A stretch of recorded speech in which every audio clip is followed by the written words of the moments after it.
Hair porosity test করার জন্য প্রথমে 1 গ্লাস স্বাভাবিক তাপমাত্রার পানি নিন। এবার আপনার মাথা থেকে কয়েকটি চুল নিয়ে সেই পানিতে ফেলুন। খেয়াল রাখবেন চুলগুলো যেন আগে থেকে ঝরে থাকা চুল বা চুলের মাঝখান থেকে ভেঙে যাওয়া কোনো চুল না হয়।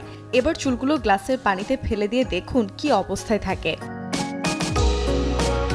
যাদের চুল গ্লাসের পানিতে ডুবে একদম নিচ পর্যন্ত চলে যাবে তাদের চুলের ময়েশ্চার শোষণ করার ক্ষমতা অনেক বেশি। যাদের চুল মাঝামাঝি অবস্থায় থাকে তাদের চুল হলো আদর্শ চুল, কারণ সেটা ঠিকমতো যেমন অ্যাবজর্ব বা শোষণ করে, আবার অতিরিক্ত ময়েশ্চারও বের করে দেয়। আর চুল যদি থাকে পানির ওপর, এর অর্থ হলো আপনার চুলের ময়েশ্চার শোষণ করার ক্ষমতা অনেক কম, অর্থাৎ চুলের স্বাস্থ্য ভালো না এবং ঝরে পড়ার সম্ভাবনাও অনেক বেশি।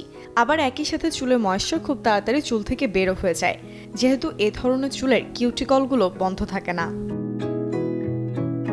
এক্ষেত্রে পার্লারে বা বাসায় চুলে স্টিম নিতে পারেন। এর ফলে কিউটিকলগুলো কিছুক্ষণের জন্য রিল্যাক্সড হবে এবং ময়েশ্চার চুলের ভেতরে প্রবেশ করতে পারবে।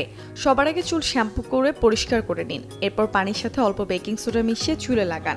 2 থেকে 3 মিনিট রেখে এর উপর দিন কন্ডিশনার, চুলের উপর অতিরিক্ত কিউটিকলগুলোকে সিল করার জন্য। কিছুক্ষণ পরে চুল ধুয়ে ফেলুন। এই ধরনের চুলে অতিরিক্ত প্রোটিন ব্যবহার করা উচিত নয়, এতে কিউটিকলের মুখ বন্ধ হয়ে যায়। তাই প্রোটিন ট্রিটমেন্ট তখনই করুন যখন মনে হবে যে চুলে ড্যামেজ দেখা যাচ্ছে। Desk report, channel 24।